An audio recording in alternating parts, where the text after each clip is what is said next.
नमस्कार दोस्तों। देखिए, बात करेंगे मुफ्ती की। और बहुत लोग अभी भी इस पे कमेंट करते रहते हैं, तो मैं इसलिए इस वीडियो को यहाँ पे बना रहा हूँ। इस कंपनी को मैं ज़्यादा इसीलिए कवर कर रहा हूँ क्योंकि लोग थोड़ा सा पैनिक यहाँ पे कर रहे हैं। तो देखिए, इस पे मैंने क्या अपडेट दिया था पिछली बार ये अपडेट दिया था कि जो इनका ट्रांसक्रिप्ट था, इसको मैंने पढ़ा। ट्रांसक्रिप्ट मतलब जो कॉल होता है, कॉन्फ्रेंस कॉल होता है ना अर्निंग्स के बाद, तो उसमें मैनेजमेंट से बात करते हैं। कुछ यहाँ पे इंस्टीट्यूशंस होते हैं, कुछ प्राइवेट लोग भी होते हैं जो अपने क्वेश्चंस मैनेजमेंट के सामने पूछते हैं।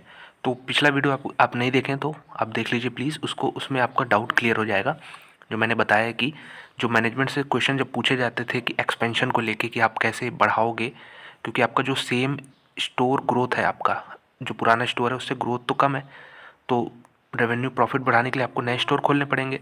तो उस पर कुछ सही जवाब, सेटिस्फैक्ट्री जवाब नहीं मिला था। उसको लेके मार्केट में कंसर्न बना और उसके बाद ये कंपनी जो है अर्निंग्स के बाद से लगातार और पैनिक में आ गई है। आज फिर देखिए 177 पे क्लोजिंग हुई है।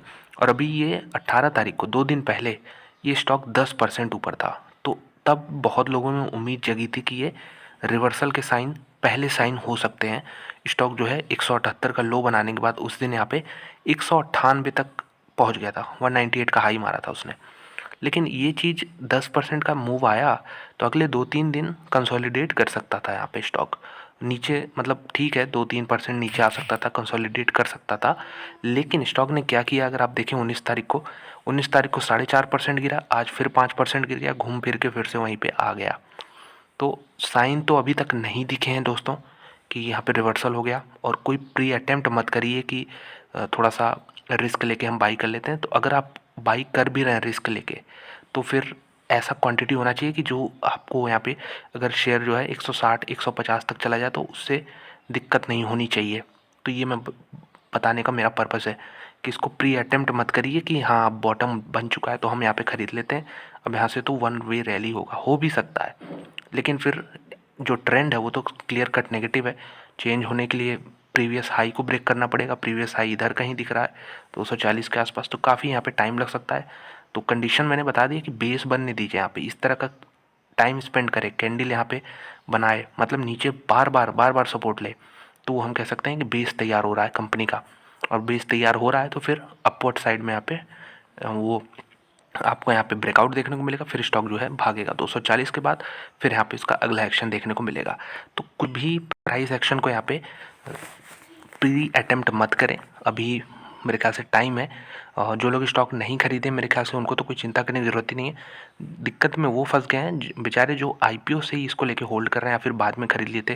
कंपनी के फंडामेंटल्स देखिए बहुत सॉलिड है। मैंने आपको कवर भी करके बताया था कि कंपनी के फंडामेंटल्स में कोई दिक्कत नहीं है। और तो ये गिरावट इतनी क्यों हो रही है? अब क्या सिर्फ एक रीज़न है कि मैनेजमेंट का जो पैसिव नेचर है, जो एक ट्रांसक्रिप्ट से पता चलता है कि मैनेजमेंट थोड़ा सा एग्रेसिव नहीं है।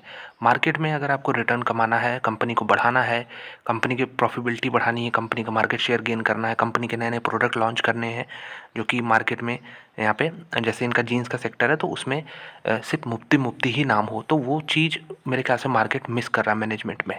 तो मैंने प्रीवियस वीडियो में बताया था, उसको आप यहाँ पे देख सकते हैं। तो इस वीडियो में यही बताऊंगा कि कोई भी प्री अटेम्प्ट करने की कोशिश ना करें। नए इन्वेस्टर जो कि इसमें एंट्री लेने की सोच रहे हैं वो तो दूर ही रहें, और जो पुराने हैं उन्हें भी देखिए, अगर आपको यहाँ पे इसकी लगातार हर दिन गिरावट से यहाँ पे दर्द हो रहा है, यहाँ पे आपके पोर्टफोलियो में नुकसान बहुत तगड़ा हो रहा है, आप इसको झेल नहीं पा रहे हैं, तो मेरे ख्याल से आपने शुरुआत ही गलत की कि आपने एलोकेशन का ध्यान नहीं रखा। मुफ्ती जैसे शेयर में आप बहुत ज़्यादा पैसा यानी लगा चुके हैं, तभी इतनी गिरावट पे आपको हर्ट हो रहा है। देखिए, गिरावट नुकसान पे सभी को यहाँ पे दुख होता है, लेकिन मार्केट का नेचर है कि गिरावट तो आएगी ही आएगी, चाहे जितने अच्छे इन्वेस्टर्स हों सबको ये फेज से गुजरना पड़ता है।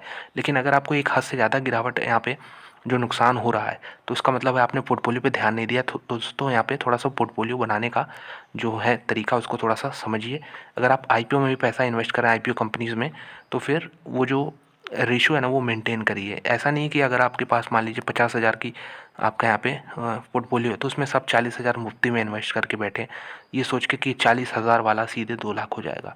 ये तरीका गलत है। ये 40,000 वाला यहाँ पे आपका इस समय 25-30 हज़ार पे आ चुका है, तो आपको यहाँ पे दिक्कत हो रही है। तो ये चीज़ मेरे ख्याल से थोड़ा सा आगे से ध्यान रख सकते हैं।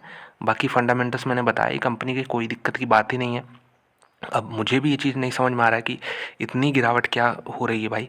ठीक है, आप मार्केट को टाइम देना चाहिए मैनेजमेंट को कि आप डिलीवर करके दिखाइए आगे चल के। यहाँ पे थोड़ा टाइम देना चाहिए। कितना टाइम हुआ लिस्ट हुए, 2024 में लिस्ट हुई कंपनी, उसका लगातार कंटिन्यूस फॉल, और ये पैटर्न देखने को मिला है दोस्तों। साई सिल्क में भी यही चीज़ हमें देखने को मिला है, ऊपर से उसमें भी 300 के लेवल से 180 पे आ चुका है। तो ये पैटर्न जो है ये इस तरह की कंपनियों में देखने को मिला जो कि गारमेंट सेक्टर में है।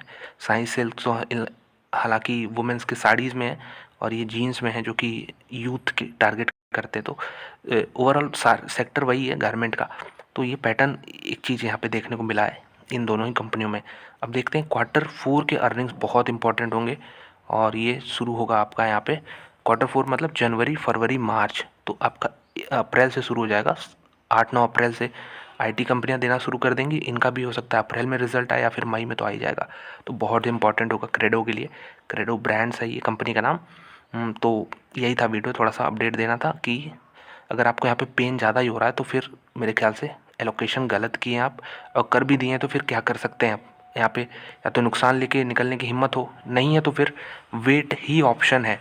क्योंकि कंपनी में कोई ऐसा नहीं है कि धोखाधड़ी हो गया, बंद हो गई, रेट पड़ गया, गड़बड़ चल रहा, कुछ भी ऐसा मुझे नहीं दिखा है अभी तक। जितना मैंने देखा कुछ नहीं दिखा है। अब अंदर क्या पता चला मार्केट को क्या ऐसा है, वो तो आपसे भी छुपा है, मुझसे भी छुपा है, सभी से छुपा है। तो थोड़ा सा इस पर ध्यान दीजिए। सेलिंग भी अगर मैं दिखाऊँ तो वॉल्यूम से नहीं हो रहा है यहाँ पे।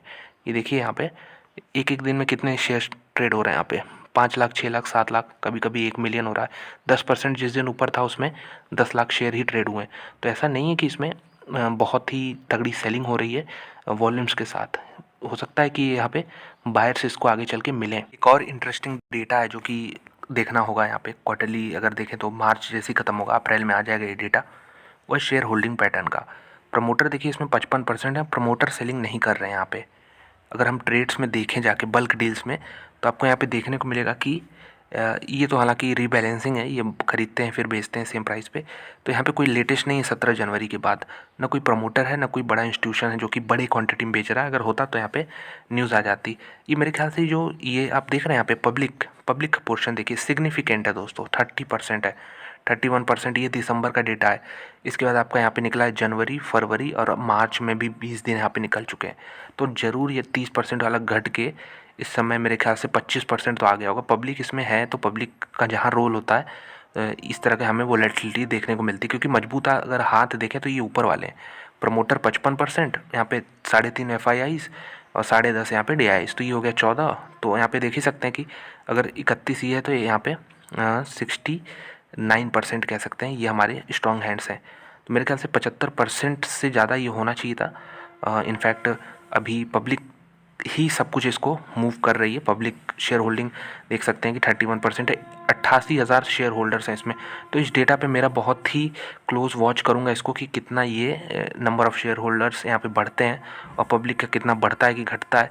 क्योंकि जहाँ पब्लिक इन्वॉल्व होती है वहाँ पे फिर पैनिक वाला माहौल क्रिएट होकर शेयर जो है नीचे आता है। ये स्ट्रॉन्ग हैंड्स को मेरे ख्याल से एंट्री लेनी होगी अगर स्टॉक में कुछ करना है। FIIs की अगर मैं बात करूँ तो इसमें भी देख सकते हैं कि सोसाइटी जनरल यहाँ पे है जो कि बहुत सारे फंड में होल्ड करता है। ये इनका बहुत सारे फंड्स हैं जिसमें बहुत सारे स्टॉक्स को होल्ड करते हैं। DIs में निप्पॉन है, यहाँ पे स्मॉल कैप है, ITI स्मॉल कैप। तो स्मॉल कैप फंड में इसको बहुत तगड़ी एंट्री मिली है। मतलब यहाँ पे लिस्टिंग के बाद से ही देख सकते हैं। SBI में मिल चुका है, HSBC कंजम्पशन में मिल चुका है। तो ये सारे स्मॉल कैप फंड्स हैं जो कि इसमें इसको एंट्री मिली है।